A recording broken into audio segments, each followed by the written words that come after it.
Bem-vindos, olimpianos, a mais um vídeo. Hoje vamos falar sobre o paradoxo do poder, os segredos de Maquiavel. Mas antes disso, já peço que deixe o like, se inscreva no canal, ative o sininho de notificações e compartilhe este vídeo para que mais pessoas nos sigam rumo ao Monte Olimpo. Agora, sem mais enrolação, bora pro vídeo. A primeira impressão que temos de um governante e de sua inteligência raramente é determinada por ele próprio. Ela é moldada pelas pessoas que o cercam. Já se pegou olhando para alguém em uma posição de poder e pensando como diabos essa pessoa chegou aqui? Todos nós já passamos por isso. Pessoas que parecem completamente incompetentes sobem a postos de autoridade, enquanto indivíduos extremamente capazes permanecem invisíveis, esquecidos. É um padrão tão persistente que chega a parecer proposital. Mas e se, de fato, houver uma lógica distorcida por trás disso? Hoje, vamos explorar os insights de um dos filósofos políticos mais mal compreendidos da história, Nicolau Maquiavel. Ele nos revela de forma crua e sem rodeios por que estupidez e poder frequentemente caminham lado a lado. E não se engane, isso não é apenas filosofia antiga. É um fenômeno psicológico que molda o mundo em que vivemos, desde as salas de diretoria das grandes corporações até os gabinetes políticos mais influentes. A verdade desconfortável é que, às vezes, ser inteligente é exatamente o que te impede de ascender ao poder. Entender esse paradoxo pode ser a chave não apenas para perceber as forças manipulativas que operam na sociedade, mas também para encontrar seu próprio caminho rumo à influência. No século XVI, em Florença, exilado da vida política que amava, Maquiavel escreveu o que se tornaria um dos livros políticos mais controversos de todos os tempos, O Príncipe.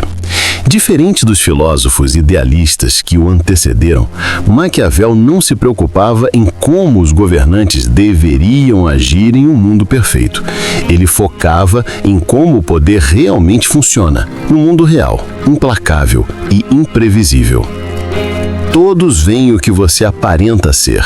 Poucos experimentam o que você realmente é. Esta frase corta direto ao cerne do pensamento maquiavélico. Maquiavel compreendeu que, no jogo do poder, a percepção frequentemente importa mais do que a realidade. A primeira lição do paradoxo é clara. Aparentar competência pode ser mais valioso do que realmente possuí-la. Governantes que demonstram inteligência em excesso, alerta Maquiavel, muitas vezes se prejudicam. A inteligência vem acompanhada de lucidez, ética, autoconsciência, qualidades que, embora admiráveis, podem ser perigosas em disputas de poder. Pensar demais, enxergar demais, avaliar demais, tudo isso pode gerar vulnerabilidade. Enquanto isso, os menos sagazes, livres de tais limites internos, movem-se com mais facilidade, audácia e, paradoxalmente, conseguem manipular situações a seu favor de maneira quase instintiva. O mundo não recompensa apenas a competência. Ele recompensa aqueles que sabem navegar a percepção, controlar impressões e, muitas vezes, explorar a ingenuidade alheia. Maquiavel nos obriga a encarar uma verdade desconfortável. Inteligência sem astúcia, moral sem pragmatismo, ética sem estratégia, tudo isso pode se tornar um obstáculo no caminho para a influência. Portanto, compreender esse paradoxo não é apenas um exercício intelectual, é um convite à vigilância. É aprender a ler os sinais do poder, a distinguir o que é aparência do que é substância e a perceber que muitas vezes a verdadeira força não está em ser o mais inteligente, mas sim no mais estratégico. E se você escolher trilhar esse caminho, poderá transformar a percepção em seu maior aliado, tornando-se não apenas alguém capaz, mas alguém influente, poderoso e temido no mundo real. O paradoxo da inteligência e o poder. Quando o indivíduo excepcionalmente inteligente entra em uma estrutura de poder, algo curioso acontece. Ele começa a perceber nuances onde os outros enxergam simplicidade. reconhece limites que muitos ignoram, questiona certezas que os demais proclamam com convicção absoluta, em um ambiente em que afirmações ousadas e certezas superficiais triunfam sobre reflexão cuidadosa, essa inteligência se torna, paradoxalmente, um fardo. Olhe para Sócrates, o mestre da dúvida. Ele questionava tudo, desafiava convenções e ainda assim foi condenado à morte pela democracia ateniense.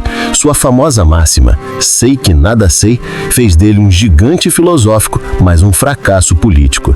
Enquanto isso, líderes populistas e carismáticos subiram ao poder prometendo certezas simples, conquistando corações e mentes com discursos que soavam resolutos, mesmo que estivessem desprovidos de substância. Pesquisas modernas confirmam essa contradição. Pessoas excepcionalmente inteligentes frequentemente têm dificuldades em se conectar com aqueles que não conseguem acompanhar seus padrões de pensamento complexos. A inteligência bruta, que deveria ser uma vantagem, muitas vezes se torna um obstáculo para emergir como líder. Mas se a inteligência não garante ascensão, o que realmente impulsiona alguém ao poder? Aqui entra o efeito Dunning-Kruger, um princípio psicológico que explica muito da nossa inclinação a seguir líderes equivocados. Nos anos 90, os psicólogos David Dunning e Justin Kruger descobriram que indivíduos com conhecimento limitado tendem a superestimar sua competência, enquanto os verdadeiros especialistas subestimam a própria, plenamente conscientes das lacunas em seu entendimento. O tolo pensa que é sábio, o sábio sabe que é tolo. Shakespeare já capturava essa ideia séculos antes da psicologia lhe dar nome. Maquiavel certamente teria reconhecido isso como uma verdade central das dinâmicas de poder. Pesquisas modernas mostram que, em contextos de liderança, a aparência de confiança frequentemente supera a competência real. Observem a indústria tecnológica. Fundadores carismáticos que falam com grande convicção e visão frequentemente atraem financiamento maciço, enquanto empreendedores mais experientes, porém discretos, lutam para ser ouvidos. Masayoshi Son, do SoftBank, por exemplo, perdeu 70 bilhões de dólares em investimentos fracassados, mantendo a fé de investidores apenas através da força de sua personalidade. O padrão se repete em outros contextos. Oligarcas russos ascenderam não pela competência, mas pelas conexões e pela confiança percebida durante a privatização pós-soviética. Singapura, em contraste, estruturou mecanismos para que a liderança valorizasse competência, não apenas a força da personalidade. Em 2012, pesquisadores de Stanford e da Universidade de Houston descobriram que o narcisismo, e não a competência, pode ser o maior indicador de quem emerge como líder em grupos desestruturados. Mas os grupos liderados por narcisistas não apresentam melhor desempenho, eles só acreditam que apresentam. Por quê? Porque nossos cérebros usam atalhos mentais ao avaliar os outros. Confiança sinaliza competência. Decisão sugere clareza de pensamento. Esses atalhos funcionaram bem para os nossos antepassados em ambientes simples, mas no mundo moderno, em que a verdadeira expertise envolve reconhecer incerteza, eles se tornam armadilhas. Essa falsa percepção de confiança explica por que indivíduos incompetentes conseguem inicialmente alcançar o poder. Mas há algo ainda mais perigoso: o efeito de rede. Líderes incompetentes tendem a se cercar de subordinados ainda menos capazes. Maquiavel já alertava: o primeiro método para estimar a inteligência de um governante é olhar para os homens que o cercam. Líderes fracos escolhem subordinados fracos para nunca enfrentar ameaças à sua autoridade. O resultado é um efeito dominó que perpetua a mediocridade, consolidando posições de poder não por mérito, mas por manipulação de percepções. O paradoxo é claro. A verdadeira inteligência que questiona, que reconhece limites, que pondera, muitas vezes é uma barreira à ascensão, enquanto a audácia do tolo e a confiança do narcisista conduzem à glória. Entender essas dinâmicas não é um exercício intelectual, é essencial para discernir quem merece o poder e quem o ostenta apenas como fachada. Olhe para a história da Roma antiga.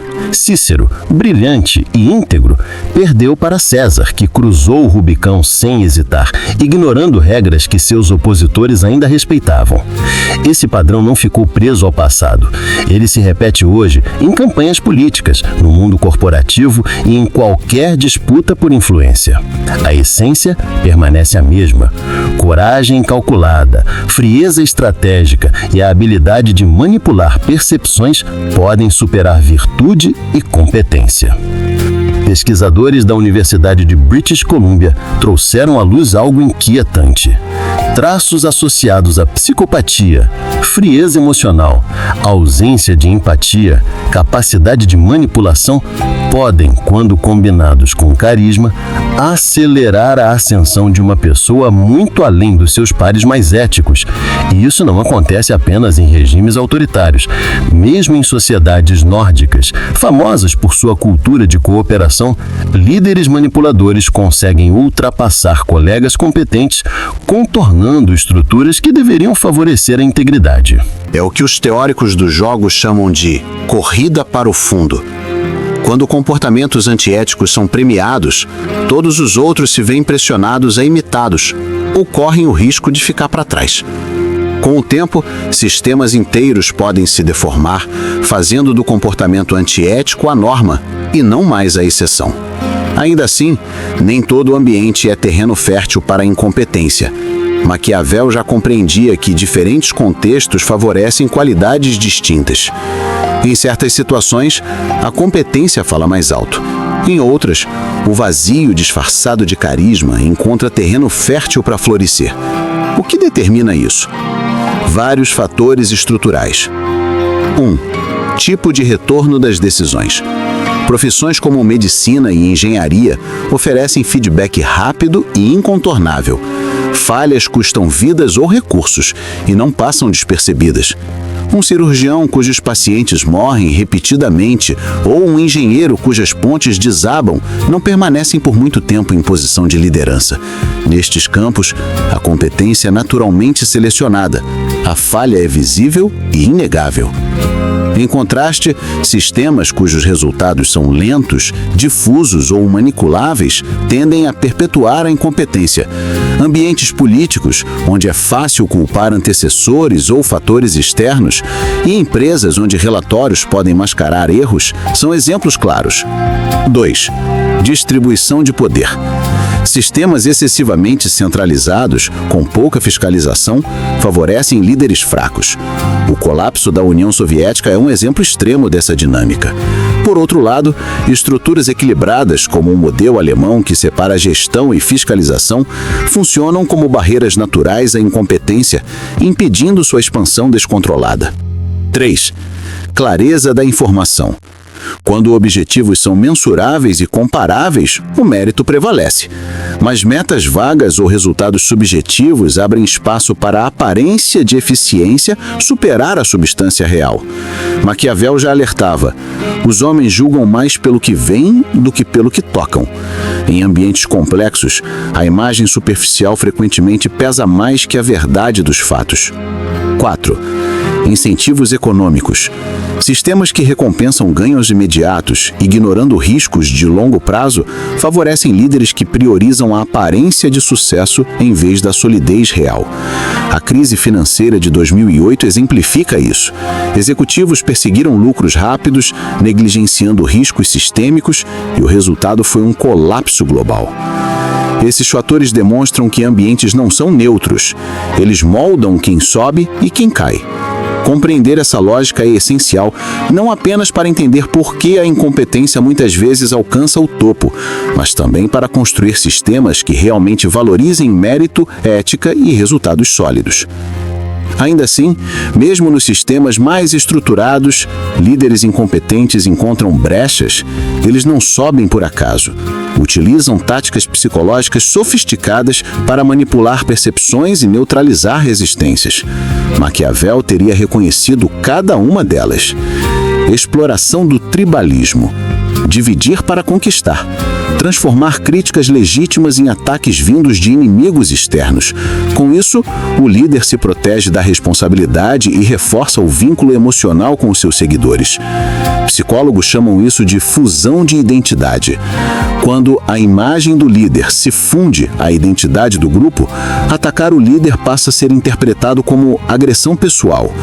Esse é o poder silencioso da liderança manipuladora. Um líder competente inspira, mas um líder estrategicamente maligno sabe exatamente como dobrar percepções, explorar fraquezas humanas e construir aparências irresistíveis, mesmo em sistemas projetados para premiar a competência. Compreender essa dinâmica não é desesperadora, é libertadora. Significa que podemos aprender a estruturar ambientes que favoreçam o mérito real, a ética e a competência, enquanto nos tornamos vigilantes contra a sedução do carisma vazio. Afinal, a história nos ensina: conhecer as regras do jogo é a única maneira de jogar para vencer sem perder a integridade. As sombras do poder. Como sobrevivermos à manipulação moderna? Em todas as eras, líderes astutos entenderam uma verdade simples e cruel.